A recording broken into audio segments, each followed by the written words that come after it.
Good morning, people. Hope you're all doing well. Turn this down.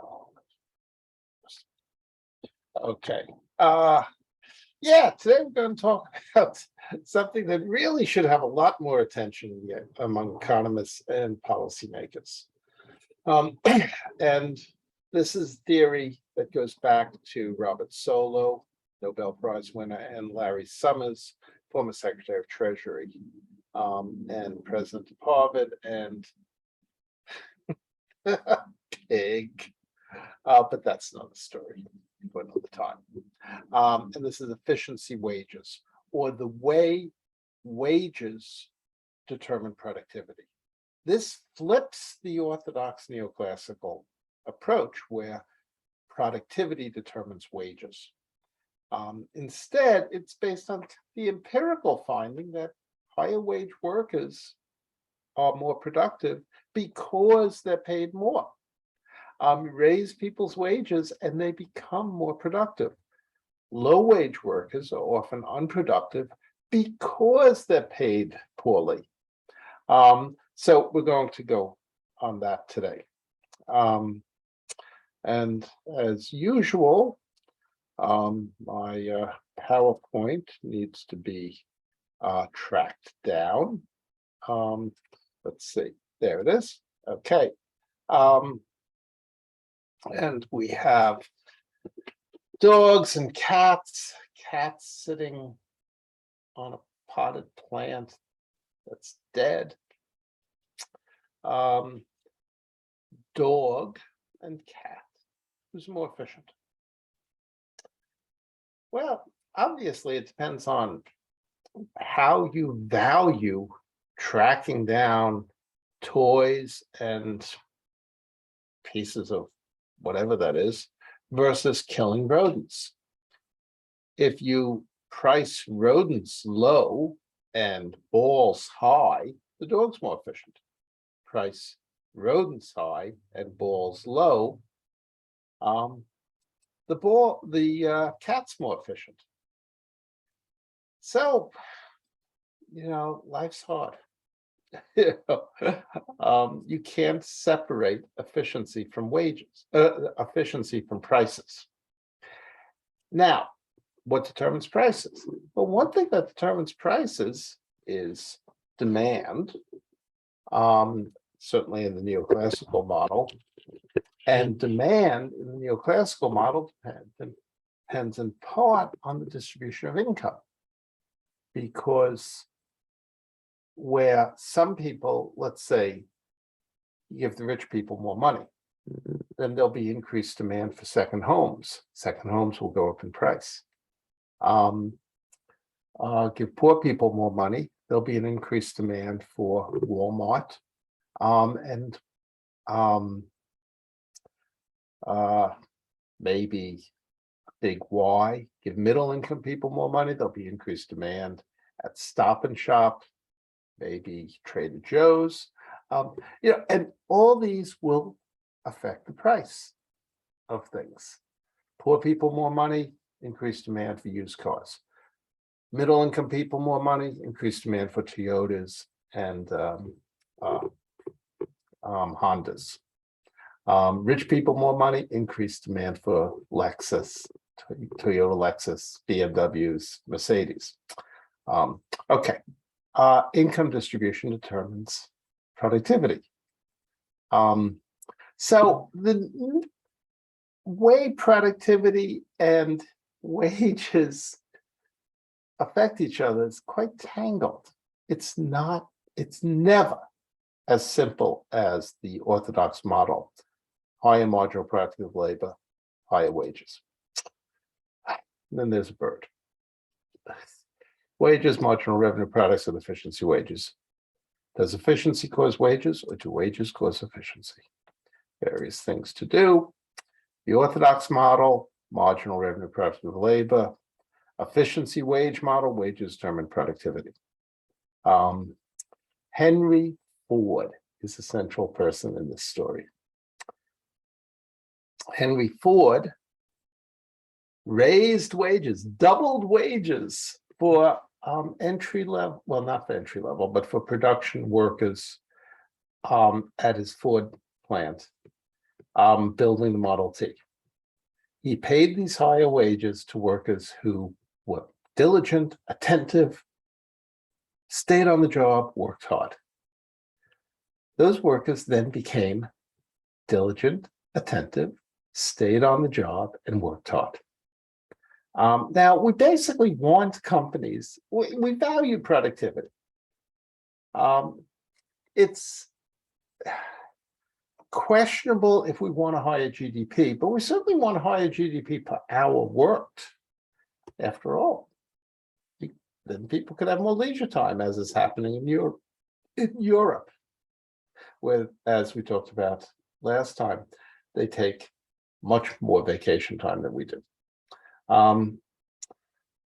Anyway, if they're both high road and low road companies, there'll be a queue for jobs and equilibrium unemployment, that's actually what led Summers to explore efficiency wages. But we'll come to that. Okay, big problem. Now, many of you are in business school, and you'll be coming out as a manager, and you'll be addressing the big problem. How do you get your workers to work hard? I mean, people say, oh, it's a Marxist thing. No, it's not a Marxist thing. It's the basic thing that managers do. One of the basic things that managers do. Everything else that managers do is engineering. Engineering cash flow. Engineering the flow of work. All that's technical. What managers do is motivation. Both my brothers have run businesses, and I've talked to them about this. My father ran business. One of my brothers, especially, I was at some event, some family event, and he gave a talk. And I was like, wow, he's really good. I talked to him about it. He said, well, I do this all the time to, the various work groups. You motivate. You get people involved. You get people to think that what they're doing is important, and working hard will achieve something worthwhile. Get work out of your workers. That's what it's all about. That's what managers do. Marx called it creating surplus value. You could call it that if you want, or you could call it creating profit. As I've said many times, my father said to me, my business is not an eleemosynary institution. The purpose is to make profit. Management is about getting people to work hard. Dilbert, I did nothing today, still got paid. It gets to be a problem when you have some types of workers. I suppose management at UMass, has wanted workers to go back into the office so they can keep an eye on them. Yeah. When I go into my office, that's the wasted time, because I can never get anything done in my office. People are coming by, and the less I go into my office, the more my office time gets filled with people coming by to talk to me. If I want to get anything done, I have to do it at my office at home, where I'm away from people. Okay, anyway, management's about getting people to work hard. The other issue is technical. Engineering, coordinating production, choosing the right tools, choosing technology. You get engineers to do that. Sales. Well, that's a specialized skill. Coordinating cash flow, that's a specialized skill. But it's technical. You can work this out on a spreadsheet. Motivation. That's what managers do. You win by raising output. And output per hour, you're paying for the hour, output per hour can be broken down. It's output per minute worked. That's the engineering problem, figuring out the best technology, best tools, etc. And then there's minutes worked per hour. Get people to work, not to pretend to work. Get people to work, not to take longer coffee breaks or hide in the bathrooms. Labor intensity. Business school is not an engineering school, because business school is about motivation. Now, Henry Ford and his Model T. The Model T, you should know this because it's so important to understanding the 20th century and 21st century. The new industrial revolution of the 20th century was created by Henry Ford. Arkwright created the first industrial revolution by developing the factory as a way to get people to work harder. Henry Ford developed the assembly line. And on the assembly line, the moving assembly line, he built the Model T. A fraction the price. But it only worked, the assembly line only worked if workers worked. And here they are, working. If something isn't done right on the assembly line, you know who was responsible because this guy's supposed to tighten that bolt. If it's not tight, his fault. You can identify who did it. You move the assembly line along, you set the pace. Always a very contentious issue in labor negotiations in the auto companies and other places. The speed of the assembly line, you have to keep up with it. And if you don't keep up, they'll know who didn't keep up because that bolt's not being tightened on every fourth car. What's the matter with you? You can't keep up? You're out. Workers hated this. They hated work. And they quit. They showed up late. They didn't show up at all. 10% absent on any day. And workers quit on average after 3 months on the job. So you had to replace your workers. You had to keep surplus workers around. You trained somebody, before you knew it, they were gone. Wasted training. This labor turnover and absenteeism was very expensive for Ford. Because remember, back a step, remember, if somebody doesn't show up, if you don't have somebody over here doing this job, nobody else is doing it. That's the point of the assembly line. Everybody has their own responsibility. That means that the responsibility goes to one person. And if they're not there, if they don't show up and you don't have a substitute, the whole line fails. The assembly line is extraordinarily vulnerable to just the type of problem it has: worker motivation. If workers don't want to be there, if they don't show up, if they quit, the assembly line breaks down. So what did Ford do? He said, screw this. I'm going to double everybody's pay. Give everybody a $5 a day. Show up for a day, you get $5. Double what unskilled workers were getting. And look at the line to get a job. 10,000 people lined up looking for work.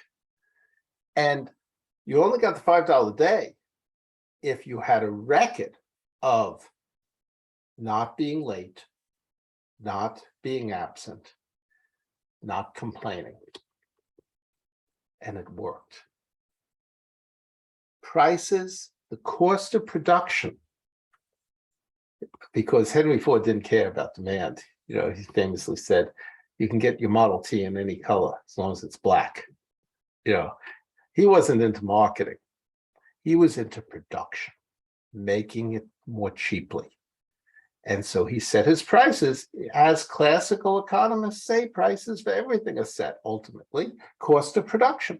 And the cost of production fell, prices fell. From $850 to $150 in 1908 dollars. There was a lot of inflation in those 17 years, mostly because of World War I. So the actual price was about the same, nominal price. But why did costs fall? Workers were showing up and they were getting the assembly line to work. His assembly line was more productive because it paid higher wages. Higher wages led to higher productivity. And the name Ford, let's see, I heard Corduroy. Oh, he's sleeping out behind the chairs and things. The name Ford and for the Fordism entered like 20 languages. It stands for high wage, high productivity, and keeping the unions out. Ford was also really unions.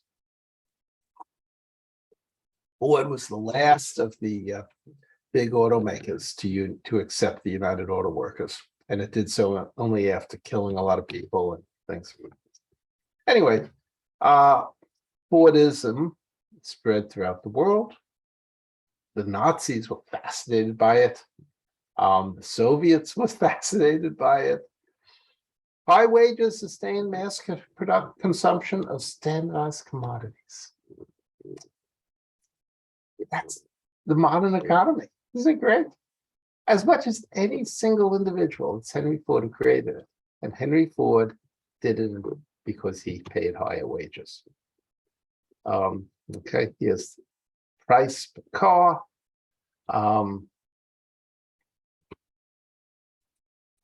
People were buying more and more of the cars with falling prices, and soaring production. You know, one reason the United States won World War II, well, the Soviets also had a big part of it, but one reason we defeated the Germans in battle was because so many Americans already knew how to work automobiles. So they could drive tanks, they could fix tanks, they could drive trucks and jeeps.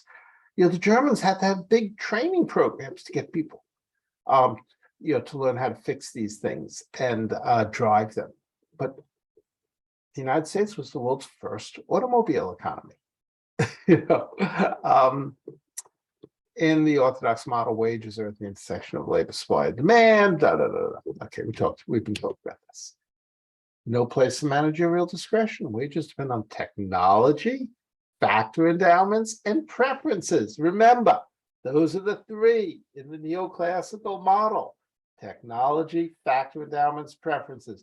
What do you say if you don't know the answer to something? If you're embarrassed, you are sleeping, your professor calls on you, what do you say? It could be technology, but I think it's, at this point, you're looking at your professor's face to see if you're getting a good response. But it could be factor endowments. Still no response. No, I think it's preferences. That's when you get the response. You got it. It's got to be one of those three. You know, maybe not so much at UMass, but any other economics program, and at UMass too. Those are the three.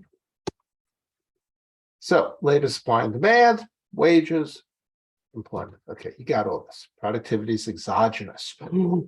Oh boy. Tell your parents there's something else. They call you and say, "Oh, what are you doing at school today?" I learned that in the neoclassical model, productivity is exogenous. That explains everything. Well, almost everything. In some cases, economists will talk about factor endowments. Very rarely do they talk about preferences, because preferences kind of gets into culture, and that's anthropology, and economists don't like that. There are other reasons why economists don't like talking about preferences. But factor endowments don't change. So, I mean, in fact, they do, because in a proper model, institutions determine factor endowments. Why did we have a lot of oil in the United States? The United States, down into the 1960s, was far and away the world's biggest oil producer. It's not that there's more oil underneath the soil in the United States. It's that we looked for it first because we had automobiles, we had a market. Why do we have automobiles? Henry Ford. So factor endowments are created, but that's not the neoclassical model. The Orthodox model, factor endowments are just there, preferences are just there. So how do you account for change? Technology.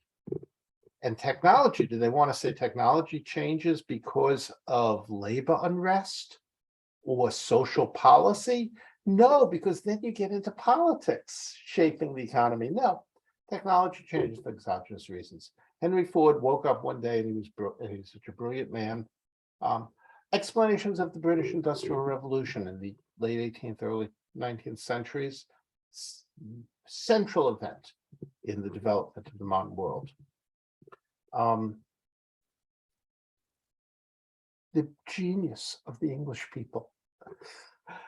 English culture, Protestant culture, even Max Weber, who was smarter than this, argued about how Protestantism led to this continuing search for new ideas and new ways of doing things. Sad, but that's the way. Technology is exogenous. One of the most important books in economics in the last decade is Robert Gordon's Rise and Fall of American Standard of Living, or American Living Standard, something like that. Exogenous technology. Why has economic growth slowed since 1970 for Gordon? We've run out of great ideas. That's a little hard to square with this thing, my smartphone, with this thing, my computer and Zoom, but that's Gordon's argument. And he takes on the idea that phones and communications, contradict his general argument. But this is the Orthodox model: technology, factor endowments, output. Change in output because of change in technology or change in factor endowments. They kind of drop this, so it's change in technology. Where does technology come from? God. The Fordist model: treatment causes productivity. Wages and treatment cause morale and on-the-job training, leading to output. Treat people well and they will treat you right. Lots of people think that economics is, it's abstract. Economics is about life. You want a lesson on life? People respond to how you treat them. There are exceptions. There are sociopaths, but not very many. Most people, if you treat them right, they will respond. Tit for tat. Treat me badly, I'm going to hit you back. Treat me right, and okay.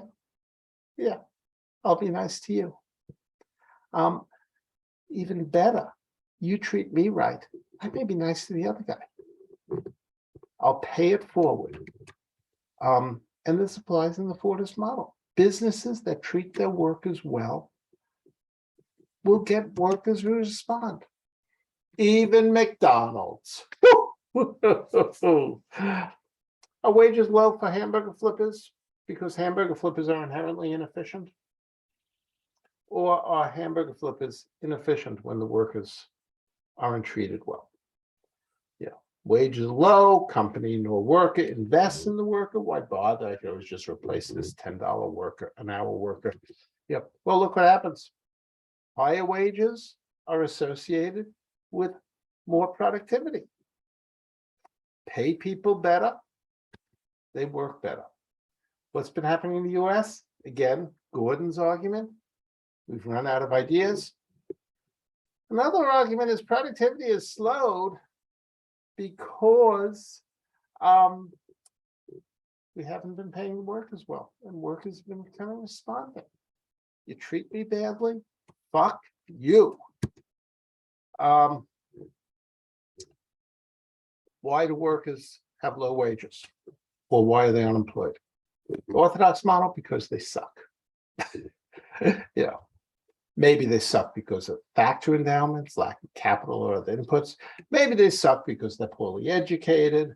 Maybe they suck because they're bad character. The first is kind of the traditional Republican idea. Mitt Romney, Ronald Reagan. So the solution to low wages is we should encourage capital formation with tax cuts for the rich. The second one, lack of human capital. That's the liberal model. We should encourage education, healthcare, job training. The third one is kind of the more further over right wing. If there's a Trumpian idea, forget Trump, if there's Josh Hawley, the Republican senator from the running senator from Missouri, fist bump Hawley, the insurrectionist coup leader on January 6th.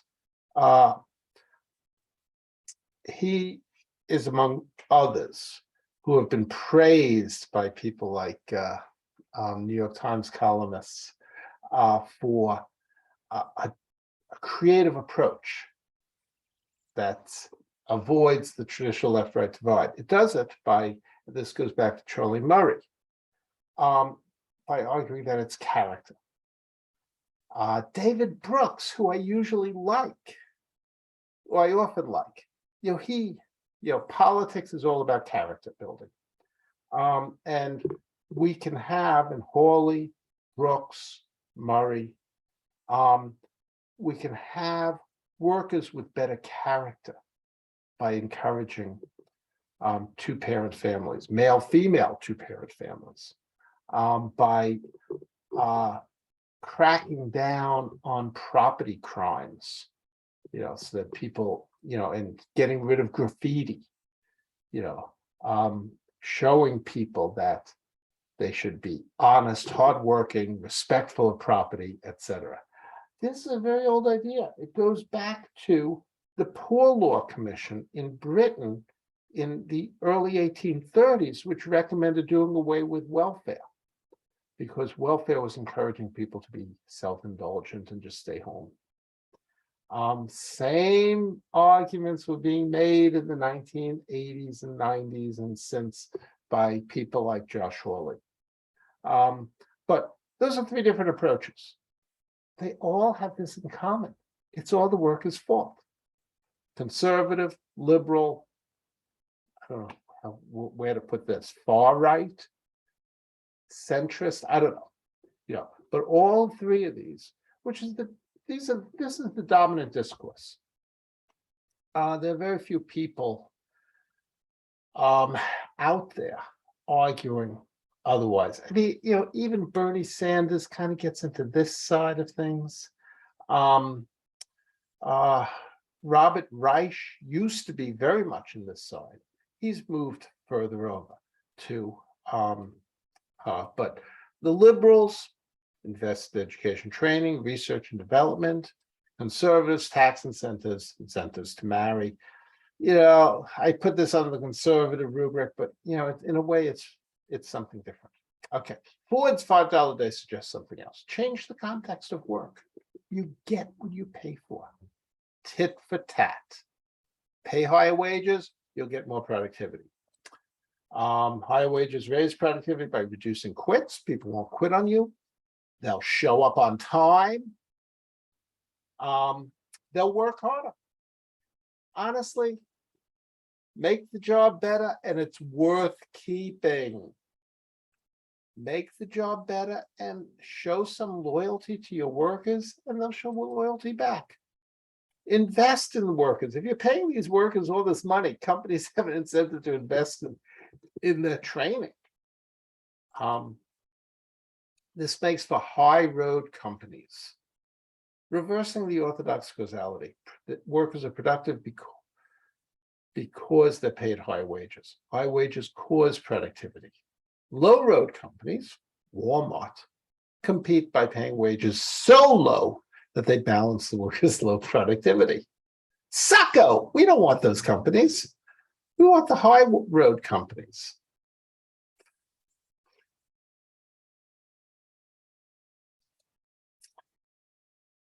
Where do you want to work? I think there's no question. She's eager to get to work at Google. He, it's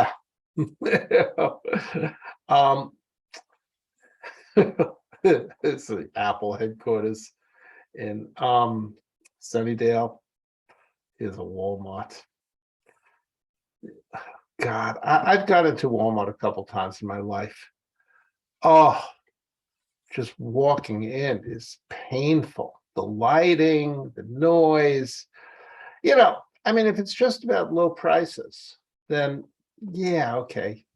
But it's not just about low price, it's about low wages and disrespect for people, customers and workers. Okay, efficiency wages divide the economy between good and bad jobs. High road companies profit by raising productivity. They pay wages that are above the market rate.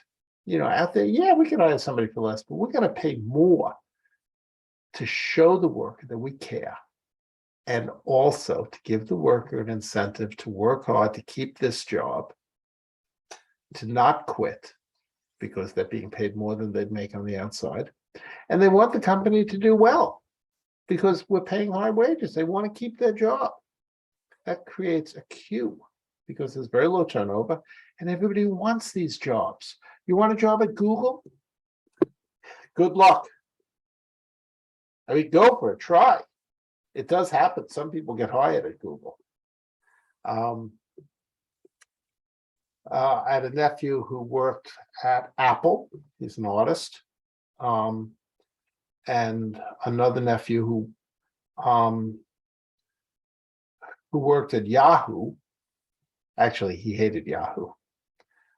He was at another one of these internet companies. It was bought up by Yahoo and ruined. He was chief technology officer. Anyway, but the high road companies can discriminate. After all, they can pick and choose who they're going to hire. Ironically, it's often the low road companies, the Walmarts, that hire Blacks, women, other people who face troubles getting jobs at the high road companies. Efficiency wage companies are more attractive to workers. Everybody wants that. People will wait around to get a job there. They won't just settle and go for a job at Walmart if they think they have a chance for a job at Google. It creates unemployment. Equilibrium unemployment. This is what Summers was getting at. And his uncle, Bob Solo. And there was a flurry of interest in this in the late 80s, early 90s. And then we had the Clinton boom, and all of a sudden unemployment went away and people stopped talking about this. But it was the part of the original motivation. But the larger motivation is companies that pay well will create productivity. So maybe we should have industrial policy. Maybe we should be encouraging some types of companies. We've always done that in this country. Well, yes, always, going back to Alexander Hamilton. But we've encouraged Boeing. We've subsidized aerospace. We've subsidized biochem. We've subsidized information technology. We've subsidized all these activities, and now we're putting a major subsidy into chip manufacture. We've encouraged these, and in our trade policy, we've pushed hard to make other countries, and this goes back to the 30s, and where we were pushing Europeans like France to let more American movies in. And it was made a condition for the Marshall Plan that they do this. But we've been encouraging these high road companies. And we want more of them. These are all companies that pay well, and we want and create good jobs, increase productivity. We want these. Yeah. Another factor is they tend to be concentrated. This is something that I find really interesting. And I hope you will too, because I'll take a minute for it. High road companies and more productive companies tend to be geographically much more concentrated than low road companies. Why? Industrial districts. And this has become more so over time. America's good companies are more concentrated now than 30 years ago, notwithstanding the internet. You think the internet would mean that, you can go anywhere. You could hire workers living in Montana to do work for a New York City finance company.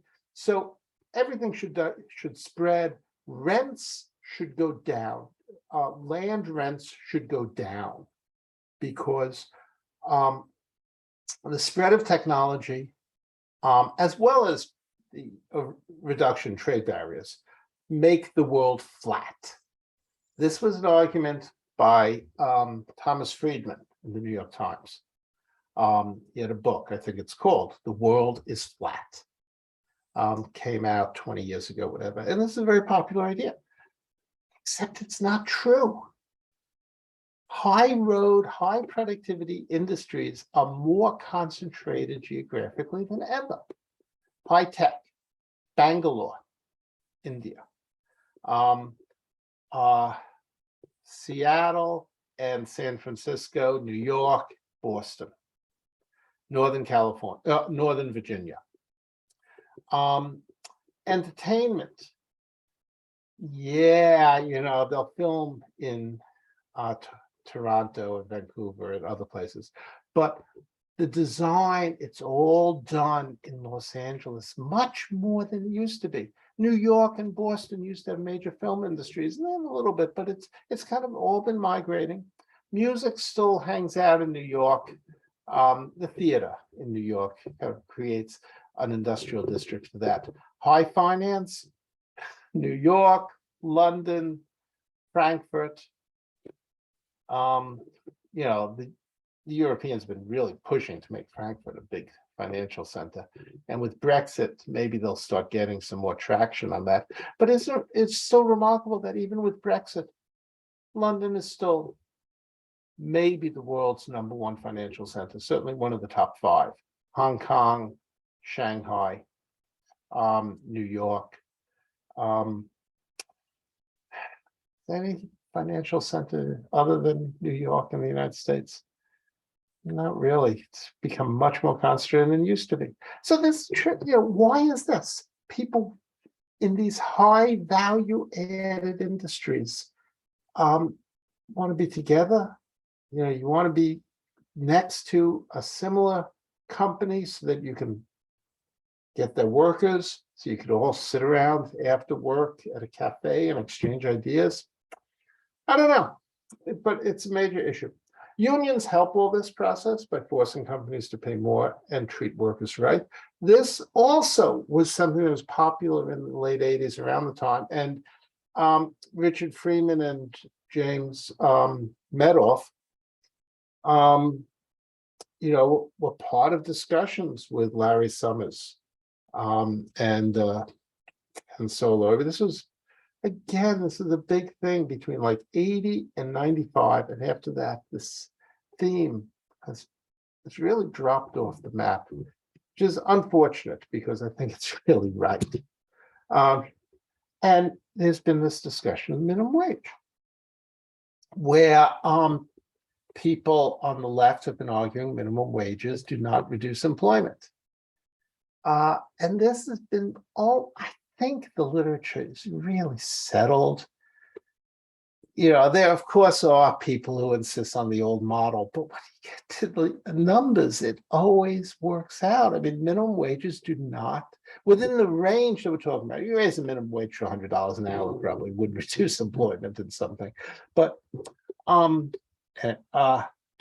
when you get down to it, within the range that we're talking about, minimum wages do not reduce employment.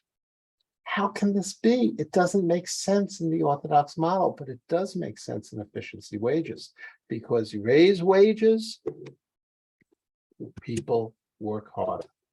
Okay, Orthodox model has productivity determine wages, but the efficiency wage approach has wages drive productivity. Pay more, workers will be more diligent and productive.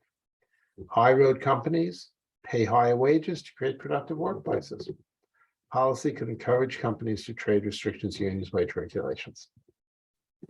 Before we go, let me just give you one more example of wages determining productivity. Look what's happened to baseball since the 1960s. With unionization and the end to the reserve clause, free agency, players make a lot more than they used to. The minimum salary for major league players like $500,000 a year. Big increases. They've leveled off and wages have even gone down the last 20 years. Management's been really effective in screwing the workers, but still, wages are high. How have workers responded? How have players responded? They train harder. It used to be they'd come in from spring training, overweight, not having done anything, spent this off-season fishing, or worse, spent the off-season doing another job because they couldn't make a living as a baseball player. In the 1960s, spring training was a period where players got back into shape. Nowadays, yeah, it takes some time to get back into shape because you're not used to seeing major league pitching, major league curveballs, etc. But players spend the off season training often, doing winter league play to get, to hone their skills. And teams have many more coaches and trainers than they used to. They film everything, and players watch tape. I mean, you guys, college athletes, you know this. You know about watching tape. Nobody did that. It wasn't that they didn't have the technology. It's that, when you're paying players, $25,000 a year, which is maybe $250,000 a year today. It's not that big a deal. Now you have to work a lot harder, keep up, earn those higher wages. Okay, we'll stop there. Again, I hope you're having a nice day. Be well, live long and prosper, watch Star Trek, and catch you next time. I love this stuff. I hope you get some of that. Bye-bye.